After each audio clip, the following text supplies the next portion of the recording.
Hello students, I am welcome back with a new chapter that is triangle. बात करेंगे हम. So again welcome you to my Taxila tutorial to my YouTube channel. उम्मीद करता हूँ आप लोग अच्छे से पढ़ाई कर रहे होंगे. आज हम बात करते हैं ट्रायंगल का कॉन्ग्रुएंट्स क्या है.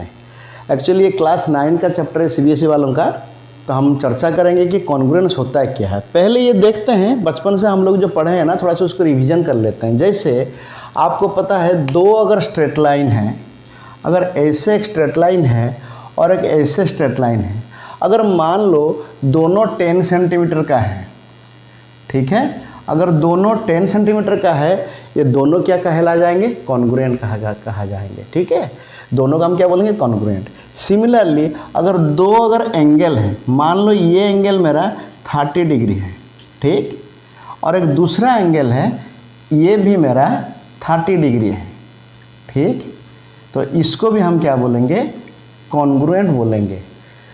बड़ा अजीब सा बात है ना, ये बात बता रहे हैं कॉन्ग्रुएंट. तो कॉन्ग्रुएंट क्या है हम अभी बात चर्चा करेंगे. कॉन्ग्रुएंट का जो सिंबल होता है वो ऐसे होता है, इक्वलिटी के ऊपर इस टाइप का एक उल्टा एस टाइप का लिखा जाता है. ये आप लोगों को बड़ा कन्फ्यूजन कर रहा होगा कि ऐसे सिंबल क्यों दिया गया है. इक्वल टू दे सकता था या तो ऐसे दे सकता था, अब इसको ऐसे सिंबल क्यों दिया गया है. फॉर एग्जांपल देखो, जैसे कि मेरा हाथ में 2 बोर्ड मार्कर है. आप लोग अगर बारीकी से भी देखोगे इसमें कुछ भी डिफरेंस आपको पता नहीं चलेगा. दोनों का कंपनी एक है, दोनों का प्राइस एक है, दोनों का ऊपर जो लेबलिंग एक है, दोनों का कलर भी एक है, और दोनों देखो एक जैसे भी चलते हैं. ये भी ब्लैक चल रहा है और ये भी देखो ब्लैक चल रहा है. अब दोनों में कोई अंतर भी नहीं है. तो अगर अंतर नहीं है, दोनों एक जैसे है, अगर मैं इसको स्वैप कर दूं ऐसे करके, आपको पता नहीं चलेगा कौन सा ए है कौन सा बी है. ठीक है, तो आप देखिए क्या है कि दोनों बिल्कुल एक जैसे हैं लेकिन एक नहीं है. माय डियर, मैथमेटिक्स जो है it is based on logic and evidence. Mathematics जो इमोशन से चलता नहीं है, और मैथमेटिक्स एक तरह का साइंस होता है. साइंस के बिना मैथमेटिक्स नहीं रह पाएगा और मैथमेटिक्स के बिना साइंस नहीं रह पाएगा. तो मैथमेटिक्स भी एक तरह का साइंस है. इसमें हूबहू दोनों एक जैसे हैं, एक जैसे, इसीलिए इक्वलिटी का पर सिमिलरिटी दिया गया. अगर इक्वल होता तो फिर ये अलग होता ही नहीं. समझ में आ रहा है? यहाँ तक उम्मीद करता हूँ समझ में आ गया होगा. अब हम बात करते हैं कि सिमिलरिटी और डिफरेंस में, कॉन्ग्रुएंस में क्या अंतर है. अब देखिए सिमिलरिटी क्या होता है. सिमिलरिटी का जो सिंबल है वो ऐसा है. कैसा? जैसे सिमिलरिटी, ठीक है, सिमिलरिटी का क्या सिंबल है, उसका सिंबल ऐसा है, ठीक. और कॉन्ग्रुएंस, कॉन्ग्रुएंस का सिंबल क्या होता है, इक्वलिटी के ऊपर ऐसा होता है. अब दोनों में क्या अंतर है देखिए. जैसे मैंने एक बड़ा सा सर्कल बनाया, ठीक, और एक छोटा सा सर्कल बनाया. अब दोनों तो सर्कल है ना, ये दोनों सर्कल बिल्कुल सिमिलर है. माइंड डियर, ये याद रखना, इस दुनिया में जितने भी सर्कल है सारे सिमिलर हैं, लेकिन सारे सर्कल कॉन्ग्रुएंट नहीं है. कॉन्ग्रुएंट कब होंगे, जब दोनों का रेडियस बिल्कुल बराबर होगा. देखिए मैं हाथ से बना रहा हूँ, दोनों का रेडियस मान लो ये 3 सेंटीमीटर है, अगर इसका रेडियस भी 3 सेंटीमीटर है, इस केस में दोनों कॉन्ग्रुएंट होगा. लेकिन यहाँ देखोगे तो इसका रेडियस मान लो 3 सेंटीमीटर है और इसका रेडियस क्या है, 1 सेंटीमीटर है. दोनों सर्कल जैसे तो दिख रहे हैं लेकिन ये सिमिलर है, ये कॉन्ग्रुएंट नहीं है. तो इस टाइप का जितने भी बॉल हैं सारे सिमिलर हैं लेकिन वो कॉन्ग्रुएंट नहीं है. कॉन्ग्रुएंट कब होंगे, जब उसका कलर से लेकर के उसका रेडियस तक सब अगर बराबर हो जाएंगे तभी कॉन्ग्रुएंट होंगे. ठीक, तो कॉन्ग्रुएंस और सिमिलरिटी के बीच में जो आपका अंतर है, तो मैं यहाँ पर वो टेम्पलेट लगा दे रहा हूँ, इससे आपका अंदाज़ा लग जाएगा कि कॉन्ग्रुएंस और सिमिलरिटी में क्या अंतर है. उम्मीद करता हूँ यहाँ तक समझ में आ गया होगा. अभी जो हम चर्चा करने जा रहे हैं वो है कॉन्ग्रुएंस ऑफ ट्रायंगल. मैंने पहले ही बताया आपको, 2 लाइन आपको बताया और 2 एंगल बताया. अगर उन दोनों का लाइन का लेंथ बराबर है और एंगल का अगर डिग्री मेजरमेंट अगर बराबर है, दोनों कॉन्ग्रुएंट है. आज की जो मेरा टॉपिक है congruence of triangle. Congruence of triangle. ठीक, अब ये दो ट्रायंगल कब कॉन्ग्रुएंट होंगे? ठीक है, कॉन्ग्रुएंट मतलब बिल्कुल एक जैसा देखने का होगा। दोनों ट्रायंगल कॉन्ग्रुएंट कब होंगे? अगर मान लो मैंने दो ट्रायंगल ले लिया, एक ट्रायंगल है ए बी सी, दूसरा ट्रायंगल है पी क्यू एंड आर।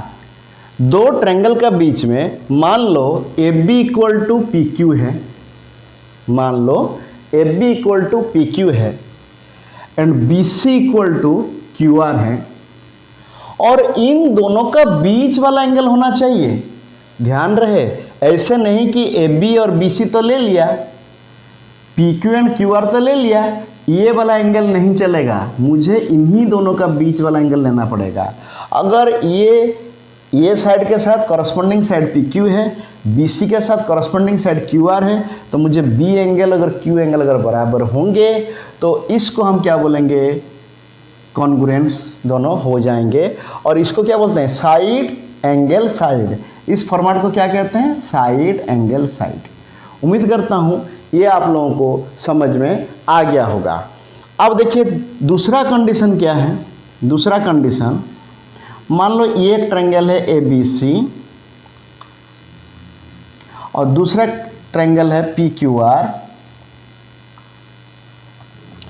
और अगर मान लो इसका ये एंगल पी क्यू आर, ठीक, अगर ये वाला एंगल है पी क्यू आर तो इसका ये एंगल और इसका ये एंगल बराबर है, यानी कि ए एंगल पी एंगल के साथ बराबर है और बी एंगल अगर क्यू एंगल के साथ बराबर है। ठीक, और इन दोनों का बीच वाला जो साइड है, यानी कि ए बी और पी क्यू अगर बराबर होंगे तब जाकर के दोनों ट्रायंगल क्या हो जाएंगे? मेरा कॉन्ग्रुएंट हो जाएंगे। उम्मीद करता हूँ यहाँ तक आपको समझ में आ रहा होगा। अब इसके बाद मैं और एक चर्चा करने जा रहा हूँ। चर्चा ये, यहाँ तक आपका समझ में आ गया होगा। इसको क्या बोलते हैं? Angle side angle property. यानी कि देखिए मैं यहाँ लिख देता हूँ, आपको क्या क्या मैंने अभी प्रूव कराया? एस ए एस और A S A, side angle side and angle side angle property, ये दोनों प्रूव कराया। और एक आपका प्रूव आता है, वो बोलता है अगर एक ट्रायंगल में दो साइड बराबर हैं तो उस ट्रायंगल का दोनों साइड का अपोजिट एंगल भी बराबर होंगे। मान लीजिए आपको एक ट्रायंगल दे दिया है that is A B C. मान लो आपको ट्रायंगल दे दिया है A B C and give him, क्या दिया हुआ है? Give him A B is equal to A C. दिया हुआ है कि A B is equal to A C. ये दोनों अगर बराबर है, आपको क्या प्रूव करना है? कि angle B is equal to angle C. ये आपको टू बी प्रूव्ड, ये आपको प्रूव करना है। ठीक, अब देखिए मैं इसको कैसे प्रूव करता हूँ। मैं क्या करूँगा? एंगल ए को बाइसेक्ट करके एक कंस्ट्रक्शन करूँगा। ठीक, इस एंगल को बाइसेक्ट करके मैं एक कंस्ट्रक्शन ऐसे कर दूँगा। ठीक, और इस कंस्ट्रक्शन में यहाँ पर जो इंटरसेक्ट करेगा इसका नाम मैं डी दे देता हूँ। अब क्या हो गया? दिस एंगल इक्वल टू मेरा दिस एंगल हो गया। ठीक, अब बिटवीन, अब क्या हो जाएगा? Between triangle A B D and triangle A C D. ठीक, ट्रायंगल ए बी डी और ए सी डी में मेरा क्या हो जाएगा? A B is equal to A C. क्यों हुआ? क्योंकि ये गिवन है। ठीक, और क्या हो जाएगा? ए डी तो मेरा कॉमन है, ये angle B A D is equal to angle C A D. क्यों? क्योंकि कंस्ट्रक्शन है। ठीक, एंड ए डी जो है मेरा कॉमन है।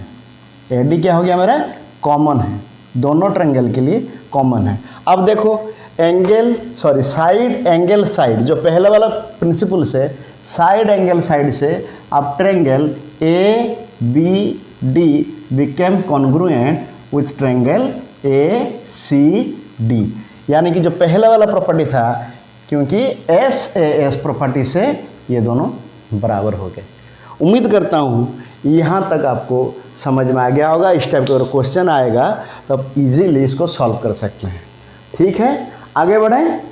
हाँ, अगर मेरा मेहनत आप लोगों को कुछ फ़ायदा पहुँचा रहा है, प्लीज़ मेरा चैनल को सब्सक्राइब कीजिए, आप लोगों का दोस्तों को ये शेयर कीजिए ताकि उन लोगों को भी फ़ायदा मिलेगा। एक लाइक तो बनता है भाई, अगर एक लाइक कर दोगे ना तो मेरे को थोड़ा एनकरेजमेंट मिलेगा, ताकि मुझे लगेगा कि मेरा मेहनत किसी को न किसी को तो मदद कर ही रहा है। इसके लिए कोई पैसा तो ज़रूरत नहीं पड़ता है। अरे हाँ, नोटिफिकेशन बेल ऑन करना मत भूलिएगा। ठीक है, अब हम आगे बढ़ते हैं, देखते हैं आगे का क्या प्रॉपर्टी है। दोनों प्रॉपर्टी तो मैंने प्रूव कर लिया। तीसरा प्रॉपर्टी है हमारा एंगल साइड। ठीक, अगर मान लो एक ट्रायंगल का, थोड़ा बड़ा हो गया फिगर, इसको छोटा कर लेते हैं, जगह नहीं होगा। मान लो कोई एक ट्रायंगल का, जैसे मान लो ए बी सी, और यहाँ पर पी क्यू एंड आर। यहाँ पर क्या है, मान लो ये एंगल और ये एंगल बराबर है। इसका ये एंगल के साथ इसका ये एंगल, ए एंगल के साथ पी एंगल, बी एंगल के साथ क्यू एंगल बराबर है। और कोई भी साइड, इसका सामने वाला कोई भी साइड, अगर ये साइड मेरा बराबर होगा तो ये दोनों ट्रायंगल मेरा क्या हो जाएंगे, कॉन्ग्रुएंट हो जाएंगे। ठीक है, इसको क्या कहते हैं, एंगल साइड प्रॉपर्टी। ठीक है, अब कोई बोलेगा सर इसको प्रूव क्यों नहीं करते हो। देखो भाई, प्रूव तो आपका बुक में भी दिया है। अगर मैं इसको प्रूव को आगे जाऊं, यहाँ पे करूं, तो आपके लिए बोरिंग हो जाएगा और वीडियो भी काफ़ी लंबा हो जाएगा, जो कि कोई मतलब का नहीं है। मैं इसको बताता हूं कि कैसे यूटिलाइज़ करना है। हाँ, अगर आप लोग बोलोगे कि कोई प्रॉब्लम जो आपका बुक में उसको सॉल्व करना है, अगर आप कमेंट सेक्शन में मुझे कमेंट करोगे, अगर ज़्यादा बच्चों का डिमांड आएगा तो मैं ज़रूर उसको भी करके दिखाऊँगा। ठीक है, अब एक इसका एंगल क्या हो गया, एंगल साइड। ठीक है, अब तीन प्रॉपर्टी से हमारा क्या हो जाएगा, दोनों ट्रायंगल कॉन्ग्रुएंट हो जाएंगे। अब चौथा प्रॉपर्टी बहुत इंटरेस्टिंग प्रॉपर्टी है। चौथा प्रॉपर्टी क्या है, अगर दोनों ट्रायंगल का कॉरस्पॉन्डिंग साइड, जैसे मान लो ये ए बी सी है और ये पी क्यू आर है। अगर ये दोनों ट्रायंगल का मान लो ए बी के साथ पी क्यू मेरा बराबर है और बी सी के साथ क्यू आर बराबर है, एंड ए सी के साथ अगर हमारा पी आर बराबर है, तो ये दोनों ट्रायंगल कंपलसरी कॉन्ग्रुएंट हो जाएंगे। भाई, दोनों ट्रायंगल में अगर तीनों कॉरस्पॉन्डिंग साइड दूसरे का तीनों कॉरस्पॉन्डिंग साइड से अगर बराबर हो जाएगा तो ये कंपलसरी बराबर होना तय है, क्योंकि दोनों तो एक जैसे हो जाएगा ना। जैसे पेन वाला बात हो गया, इसका जितना साइज, जितना हाइट, जितना थिकनेस, जितना रेडियस है, इसका भी वो सेम वही है, तो दोनों बराबर हो गए तो कॉन्ग्रुएंट हो जाएंगे। ठीक, तो इसको हम क्या लिखेंगे कि साइड प्रॉपर्टी। इसका नाम क्या है, साइड प्रॉपर्टी। यानी कि इसका साइड और उसका साइड अगर बराबर है, कॉरस्पॉन्डिंग साइड, तब दोनों ट्रायंगल कॉन्ग्रुएंट हो जाएंगे। ठीक, अब आगे बढ़ते हैं। आगे क्या है कि अगर दोनों ट्रायंगल का, मान लो एक ट्रायंगल है राइट एंगल ट्रायंगल, ठीक, और दूसरा ट्रायंगल भी राइट एंगल ट्रायंगल है। जब राइट एंगल बोल दिया गया है तो इसका तो कोई काम ही नहीं है, क्योंकि राइट एंगल मतलब 90 डिग्री, ये दोनों तो बराबर होना ही होना है। और मान लो इनका जो हाइपोटेन्यूस है, हाइपोटेन्यूस कौन होता है, जो 90 डिग्री का जस्ट अपोजिट में होता है, वही तो हमारा हाइपोटेन्यूस होता है। तो बी का अपोजिट में कौन है, ए सी है, एंड क्यू का अपोजिट में कौन है, पी आर है। अगर दोनों का हाइपोटेन्यूस बराबर है और कोई भी एक साइड, मान लो इसका ए बी के साथ इसका पी क्यू बराबर है, तो इस केस में दोनों ट्रायंगल कॉन्ग्रुएंट होना कंपलसरी है। कोई अगर बोलेगा सर अगर बी सी लूँगा तो, हाँ, अगर आप बी सी लोगे तो बी सी की जगह में क्यू आर लेना पड़ेगा। यानी कि इसका जैसे जैसे लेंगे उसका वैसा ही, यानी कि इसका ए बी के साथ कॉरस्पॉन्डिंग कौन है, पी क्यू है, एंड ए सी तो हाइपोटेन्यूस तो कंपलसरी वही है। तो बचा A B and B C. अगर इसका ए बी लेंगे तो इसका पी क्यू ले लेंगे, इसका बी सी लेंगे तो इसका क्यू आर ले लेंगे, कोई भी ले लेंगे तो ये कॉन्ग्रुएंट हो जाएगा। इसको क्या कहते हैं प्रॉपर्टी को, आर एच एस प्रॉपर्टी। यानी कि right angle hypotenuse and side. ठीक है, इस प्रॉपर्टी हम कैसे लिखेंगे, RHS साइड। अब देखिए आपके सामने ये पांचों प्रॉपर्टी जो है कंपल्सरीली दोनों ट्रायंगल को कॉन्ग्रुएंट बना देगा। ठीक, और एक चौथा प्रॉपर्टी वो है, उसको हम कहते हैं क्या, SSA साइड साइड एंगल। ठीक, ये साइड साइड एंगल प्रॉपर्टी जो होता है ये कभी कभार काम में आता है, हमेशा काम नहीं करता। फॉर एग्जाम्पल मान लो एक ट्रायंगल है, ठीक, ये मान लो मेरा 6 सेंटीमीटर है और ये मान लो मेरा ये वाला, ठीक, ये वाला मेरा मान लो 9 सेंटीमीटर है और ये मान लो मेरा 30 डिग्री है। दूसरा एक ट्रायंगल है, ये भी मेरा 9 सेंटीमीटर है, ये मेरा 30 डिग्री है और ये मेरा 6 सेंटीमीटर है। इस केस में ये मान लो मेरा ABC है और ये मेरा नाम ले दिया मैंने PQR। अब इस केस में कोई ज़रूरी नहीं है AC जैसे PR ऐसे भी हो सकता है कि नहीं,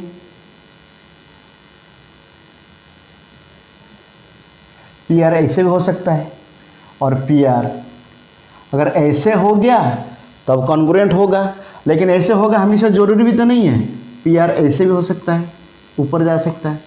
सो ये जो SSA प्रॉपर्टी है इस केस में हमेशा ट्रायंगल कॉन्ग्रुएंट नहीं होता है। ठीक है, यहाँ तक उम्मीद है आपको समझ में आ गया होगा। तो उम्मीद करता हूँ ये जो छोटा सा लेक्चर था आप लोगों के लिए काफ़ी हेल्पफुल होगा। कॉन्ग्रुएंस ऑफ ट्रायंगल का ये बेसिकली क्लास 9 के लिए एप्लीकेबल है। जिन बच्चों को समझने में प्रॉब्लम हो रहा है मैथमेटिक्स, और जो लोग भुवनेश्वर के आसपास है उड़ीसा का, वो लोग मुझे फ़ोन नंबर दिया गया है, इसमें मुझे कांटेक्ट कर सकते हैं। I can help them with the best of my capacity. Okay, आज के लिए इतना ही। अगर आप लोग कमेंट करोगे इसका प्रॉब्लम सॉल्व करने के लिए तो डेफिनेटली उसका पर भी मैं वीडियो बनाऊंगा। Thank you very much.